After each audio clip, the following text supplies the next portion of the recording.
So, the big question is this: how are entrepreneurs and real estate investors like us, ones who want to grow our businesses and who are tired of paying for really expensive alternative lending, how do we tap into the most inexpensive money available and do it without the hassle of typical borrowing?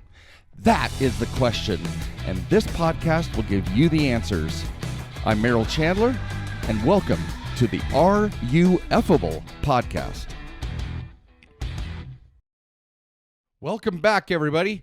Merrill Chandler, your host of Are You Effable? I love playing with all the ways that we can shout this message out to the world. Okay, so absolutely love it. So there it is. Enjoy it. The question is, and it's the only question that matters, guys. It's the only question that counts: is are you effable?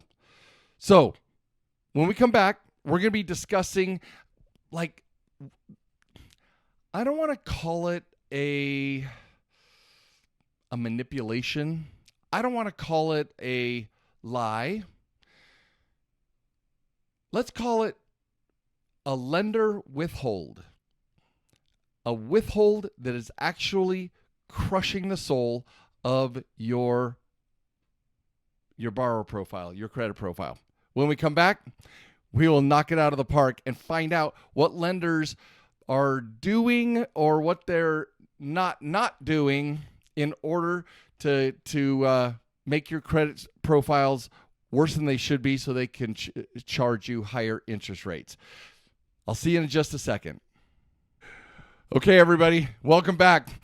I got to tell you, sometimes there's a very, very thin line between making a profit and what some people call conspiracy. I don't know what this is because it is awfully suspicious, right?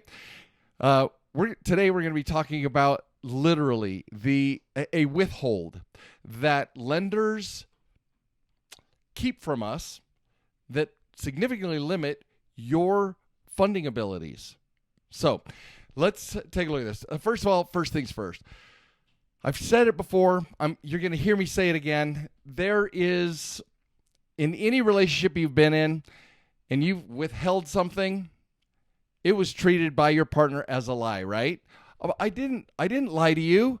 You withheld it from me. A withhold is a lie. How many of you have been slapped across the face with those words? All right? A withhold is a lie. So, intentionally, I'm calling this suspicious lender activity, I'm calling it a withhold.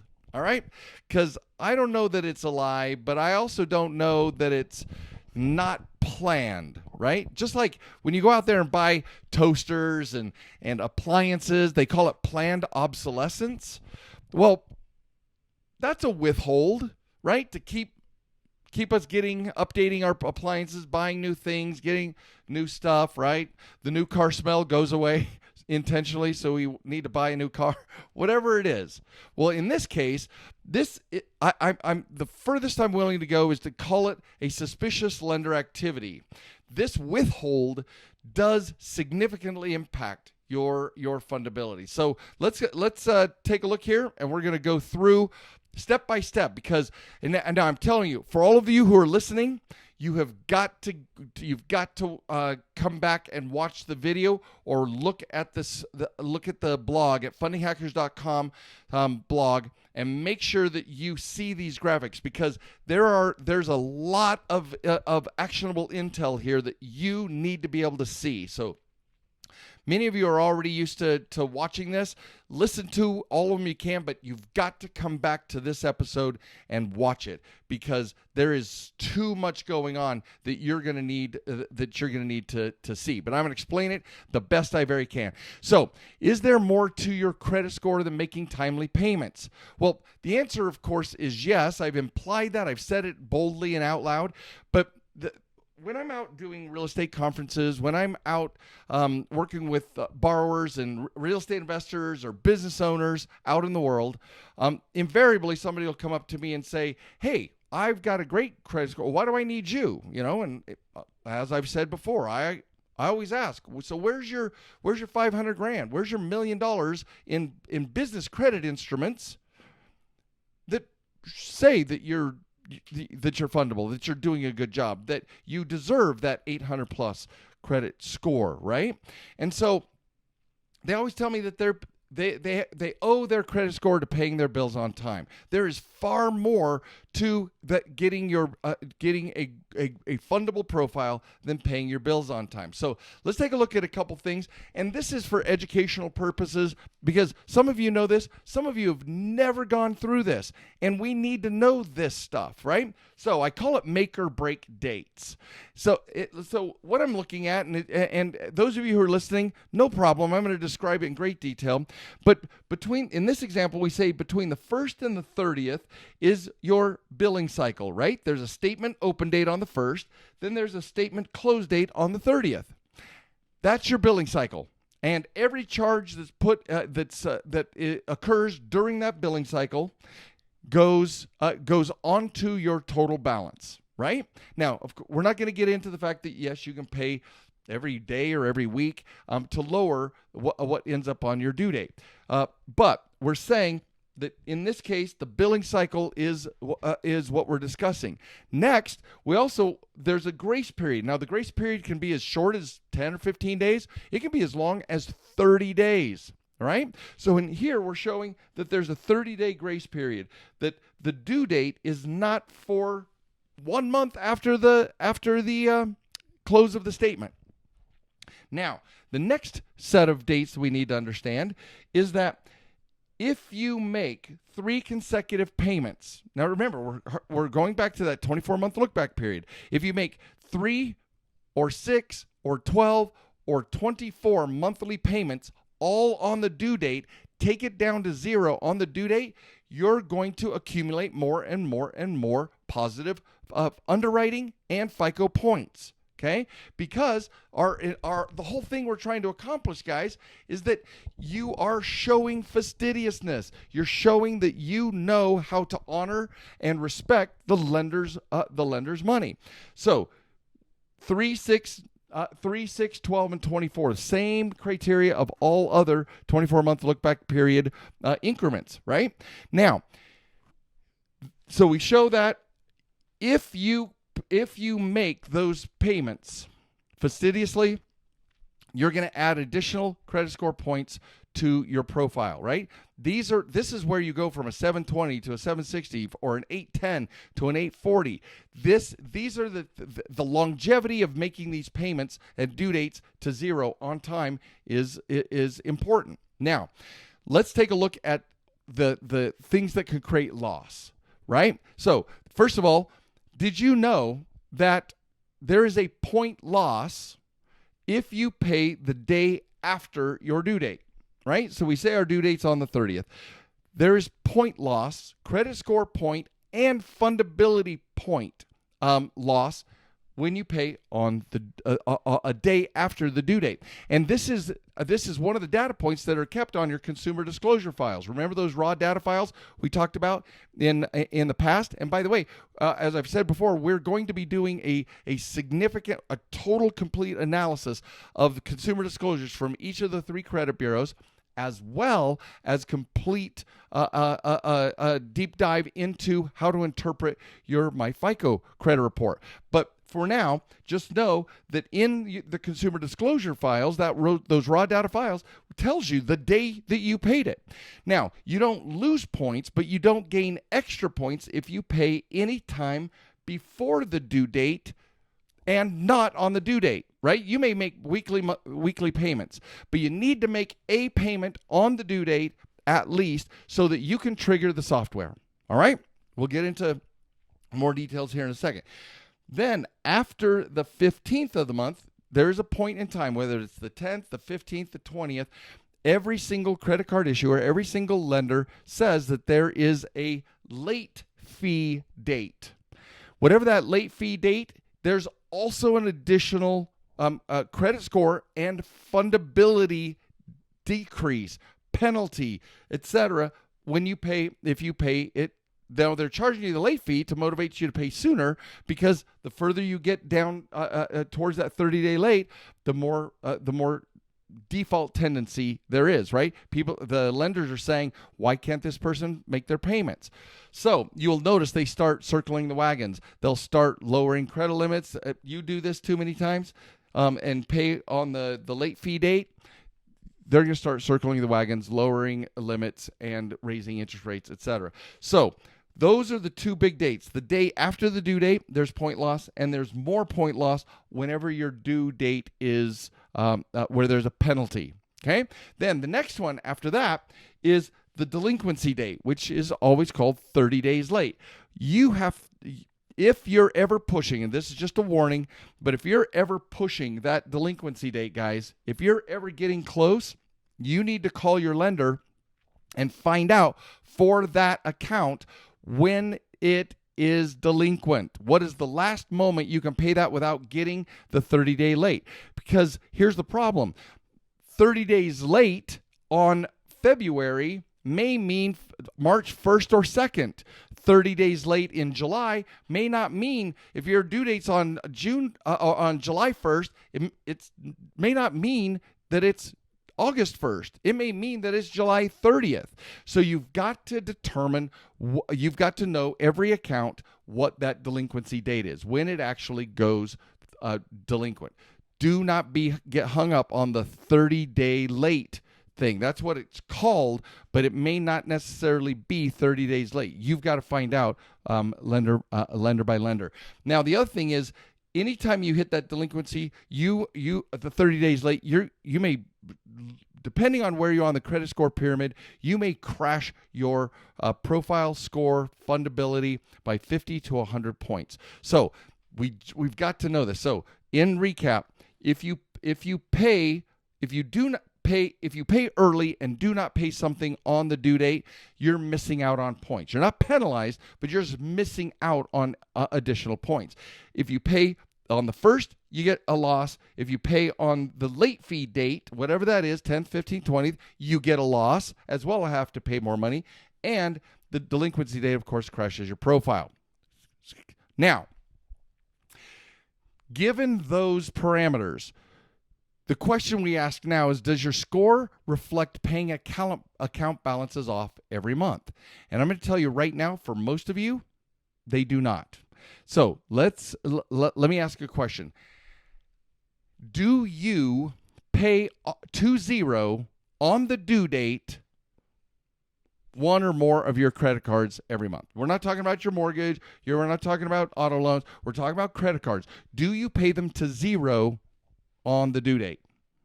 Because I'm going to tell you right now that you're probably not getting credit. Just like it says, you're not getting credit for making those balances paid off every single month. And let's see what we mean. Here, we're going to weave an example.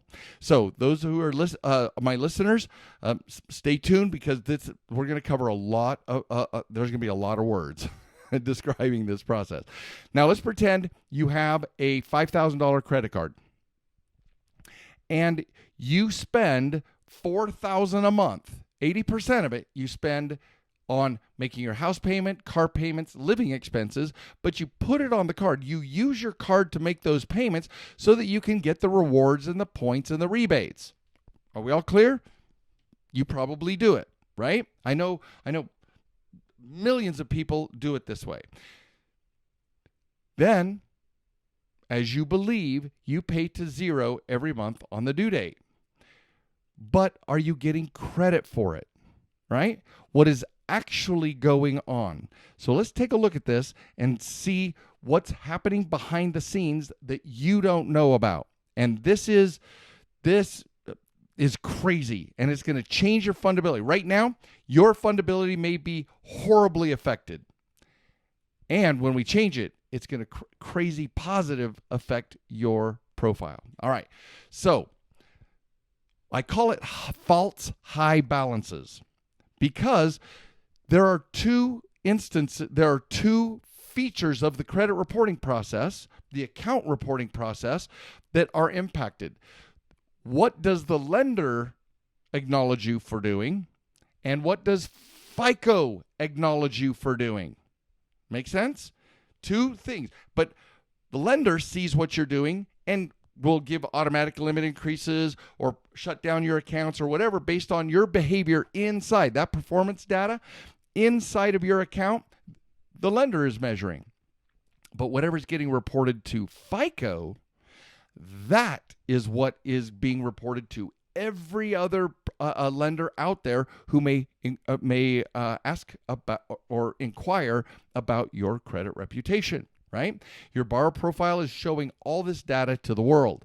So let's look at how false high balances might have, there might be a problem. So on the 1st to the 30th, we pay $4,000 in this example. We pay $4,000, $2,000 in a mortgage, $1,000 in family expenses, and 2 auto payments. We're gonna and all of those are finished by the 20th of the month. So when the billing cycle closes, we've charged $4,000 that is going to then be due 30 days later, because we're saying it's a 30-day grace period. So everything done, let's say in January, is then due at the end of the month on February 28th. All right? We clear. Next. But while, this is important, while we are waiting for that new $4,000 to report, to be paid off, in the middle of February, we are also charging our house payment on the 1st, expenses on the 5th, first car loan on the 10th, and the second car loan on the 20th for an additional $4,000. Okay? We haven't paid off the January statement yet, but February of $4,000. But January is January is waiting to be paid, and we are now charging in February those very same expenses on our credit card. Now, presumably, as we show, we're paying December's on the 30th of January, let's say. Presumably. But this is one of the reasons why we start losing, not just because you're not keeping your word, but one of the reasons why we stop losing credibility and start incurring fundability point losses and credit score losses is because if you miss a payment from that due date, then there's $4,000 due on the 30th, right?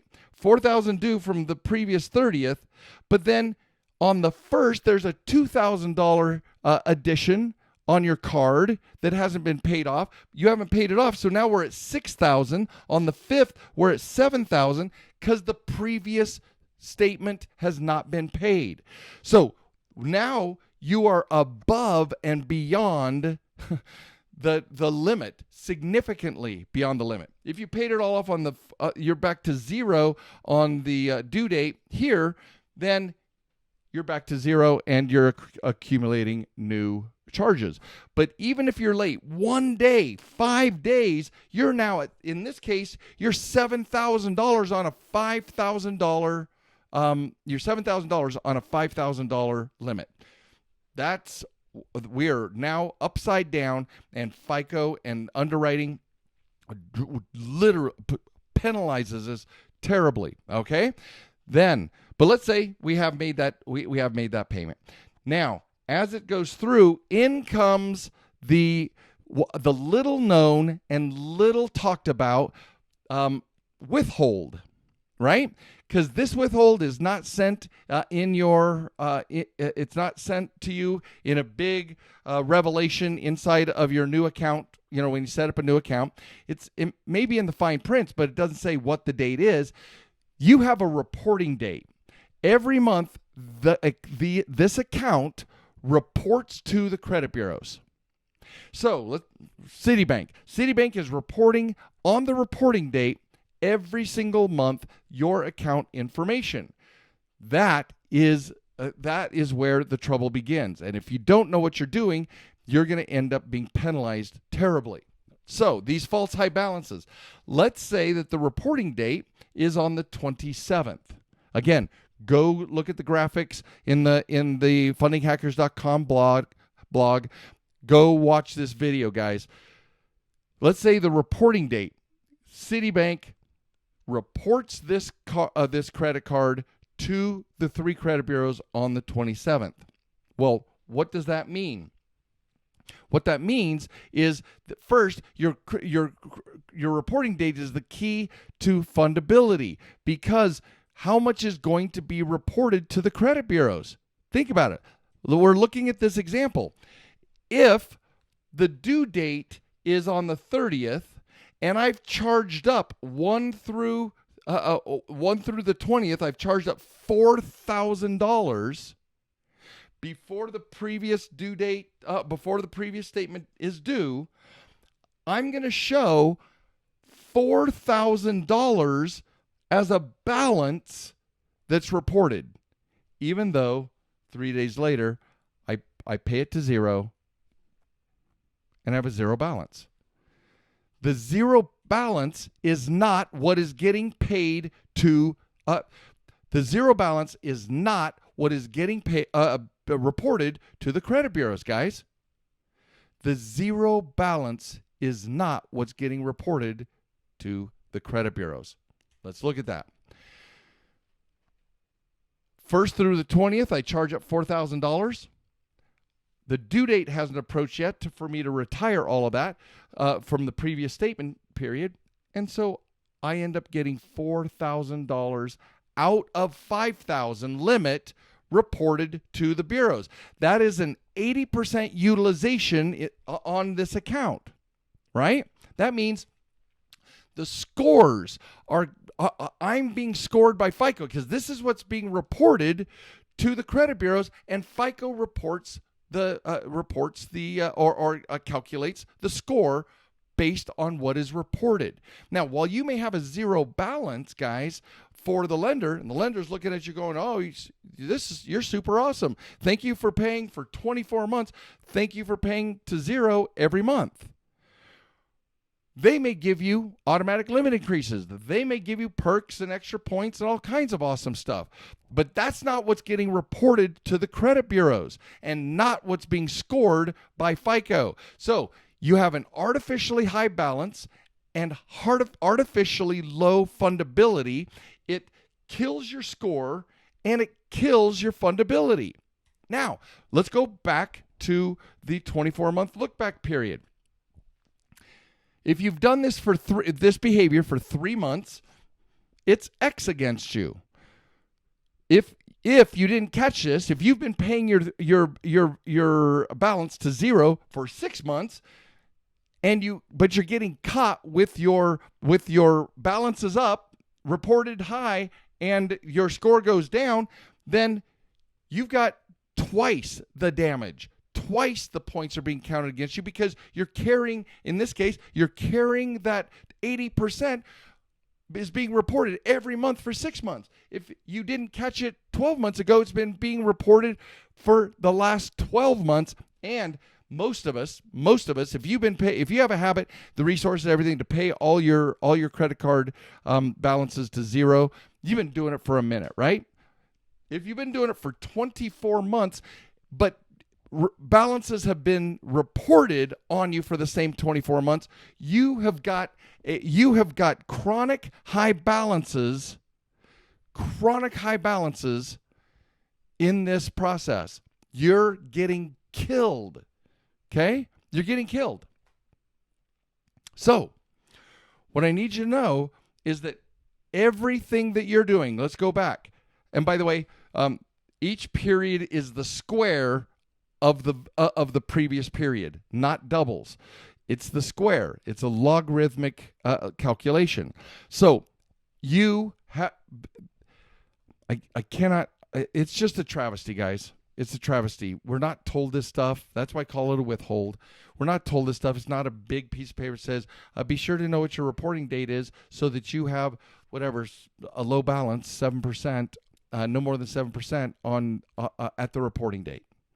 Because, as we'll cover in a minute, there is a way to stop the madness and fix the problem. So let me go over. These are hints. Let's go over these, and we're going to establish what those steps are. Number one, First of all, you have to determine your reporting date. And I'm going to tell you right now, it's going to look like a mess, because when you call your lender, they may not even know what the reporting date is. So I've written down some guidelines and I'll go over them so that you guys can at least have a fighting chance, right? In our Funding Hackers Boot Camp, we actually go through this process, and you're able to ask questions and get everything dialed so that you know exactly how to stop this madness for your profile. So fundinghackers.com boot camp, just find out the information. There's a free video there if you haven't watched it yet that explains the whole nature of these withholds and the 3 secrets to fundability. All right. So in determining your credit reporting date, step 1, call the number on the back of the credit card and ask when your reporting date is. Number 2, if they don't know what you're talking about, ask for a supervisor. If the supervisor doesn't know, ask to be transferred to someone who would know, perhaps the credit dispute department. Here's the language to use. I highly recommend this language. Ask, what day of the month is this account reported to the credit bureaus? As I've taught you in every single other episode, call until you get the same answer at least 3 times. Sometimes it's a nightmare. So let me tell you a story. So Trish was one of our credit advisors way back in the day. She was a new hire, and as I said, everybody goes through the process of creating their own fundability. In this case, she had a Discover card. So it was a high-value card, as we've learned. And so in this evaluation, she was going to keep this Tier 2 80% card because it was over $10,000 and it was over 2 years old, and it was a positive account on her profile. So it fit all the high value credit instrument criteria. So she gets on the phone, dials up. I'm standing there at her desk, and she dials up Discover and says, "Yes, what day of the month is this account reported to the credit bureaus?" And without hesitation, and forgive the dates, it was a long time ago, but the point is, they said, "Oh, the 22nd." She looks at me like, "That was easy." And I'm like, "Call again." She calls again, gets a completely different person, and that person says, when asked the question, says, "Oh, the 5th of the month." Not a second of hesitation, like it was the truth, right? And she looks at me and goes, "Okay, this is weird." And I'm like, "You keep calling until you get the same answer 3 times. And she went through all 5 of these steps. Guys, first of all, don't take the first answer seriously. Ask the question of as many different customer service reps as it takes to get 3. And I can't guarantee that that's the truth. I'm just saying, if 3 people say the same date, you're probably okay. This, as you can tell, is a pain in the butt. All right? But it is so worth it, because you right now, if you find out your reporting date is in the middle of your billing cycle, you're not getting credit for paying it to 0. We got to stop that.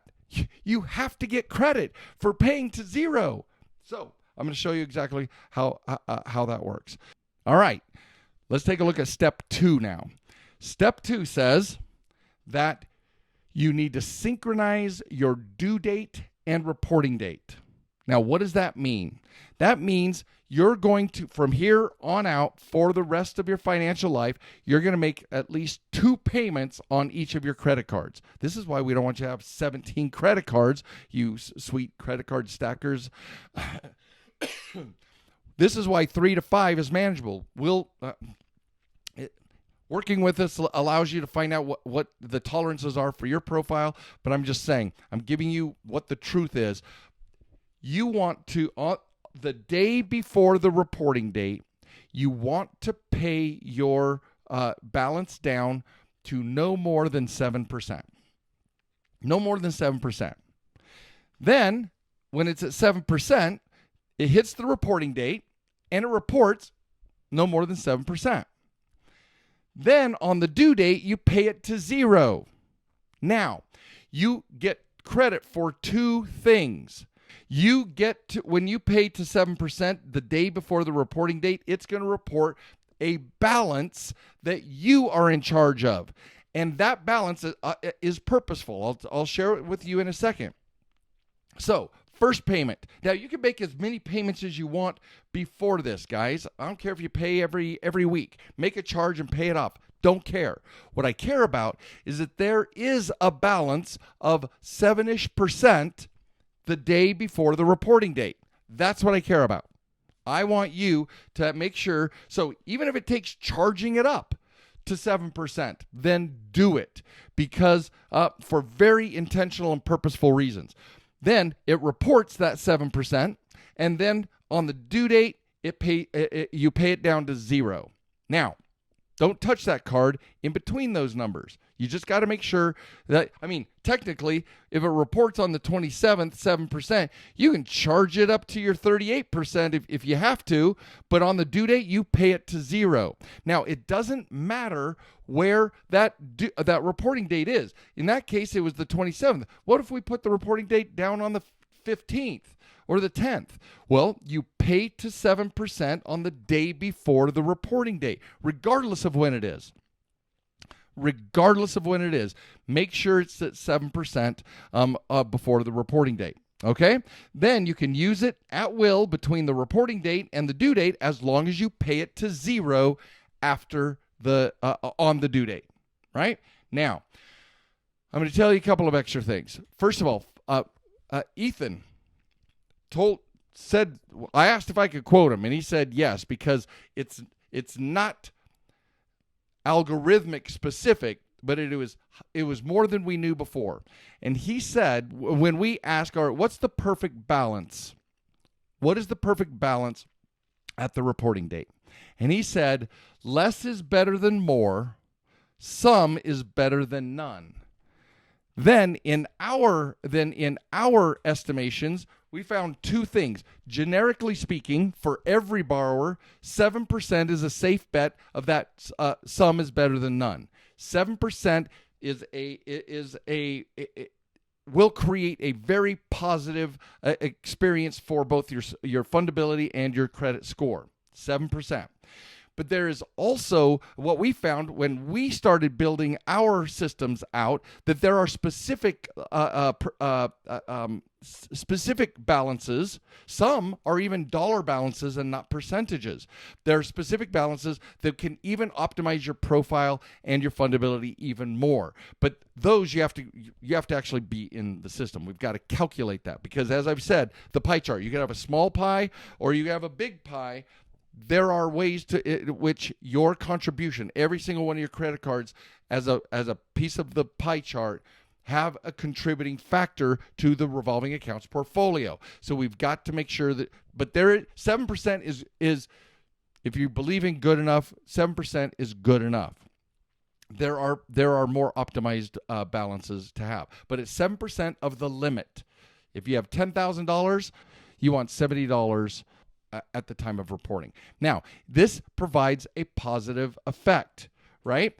Just like you've been spending the last 3, 6, 12, or 24 months in sending the wrong message to lenders, the sooner you start this process, the sooner you find your reporting balances, the sooner you find what your and start reporting the good optimized balances or relatively optimized balances, then you're going to start reporting the 3, 6, 12, and back up to 24. Again, this is squared, so each period is the square positive value contribution of the previous one. So we need to start that going as fast as possible. If you need help, go to the damn boot camp. If you can do it on your own, get it done on your own. You've got to figure this out, guys. Because right now, if you pay it to 0, I almost guarantee. And the way to find out is go to your MyFICO report. If you haven't gotten your MyFICO report and monitoring, then you don't have the right tools. That's like going to a money tree without a bucket. If you don't have your MyFICO credit report and you're binging all of these podcasts, you're missing the boat. You've got to have the tools to be able to check your particular fundability and what FICO is measuring on your accounts. So the second you get that, go through your revolving accounts. And again, in an episode shortly, we're going to be reviewing credit, how to interpret the MyFICO credit profile from myfico.com.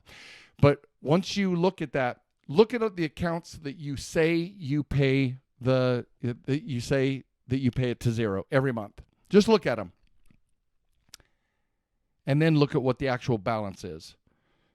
You believe you've been paying it to zero, and perhaps for even 24 months, you have not been getting credit for paying your zero to due date. You've been carrying a balance, and that is just crushing the soul of your golden goose, your funding machine, your personal profile. All right. So optimize balances. That's set at least the 7%. Find out how to get even better balances, right? But optimize balances create killer scores. It creates killer fundability. Now, you got to figure out what it's worth to solve all this. It's going to take you some time. If you want to crash course this, again, go check out the boot camp at fundinghackers.com. But what we are doing here, guys, is establishing all the metrics. One of the episodes that are coming up is where we literally go through all of not just the FICO 40, but the 150 criteria that FICO uses in different ways to create your fundability. The FICO 40 is what's currently being measured through all of these, through all the current through the current software versions, right? The credit score software versions. But we're optimizing 150 ways. So we want to make sure that you are dialed in to every part of this. So guys, thank you for being here. Thank you for caring enough about your fundability to go through this. I know I'm a fire hose. I know that sometimes I don't tell enough stories. I know sometimes I speak too fast. I know that there are ways that I can improve everything that I'm doing. And please make sure you write on the comments of all the episodes. Give me feedback. What did you like? What didn't you like? What do you want to know more about? Just write in the comments of all of the episodes so that I can see what's going on for you. But just know, in my heart of hearts, there is so much to talk about. So many things that I can reveal to you and that you can discover that's going to change your entire life. So keep binging, share this with your friends, make sure we're all effable, right? If you're effable, it's not fun unless everybody else is effable around you, right? I love you guys. Have a fantastic morning, noon, or night. This is Merrill Chandler, and be well. Hey guys, thank you for listening to Are You Effable? Please leave comments because I would love to read about your aha moments from this episode. And be sure to visit fundinghackers.com to view the blog post, get important links, join our community, and much, much more. And you gotta tell your friends about this podcast. We want them to become effable too.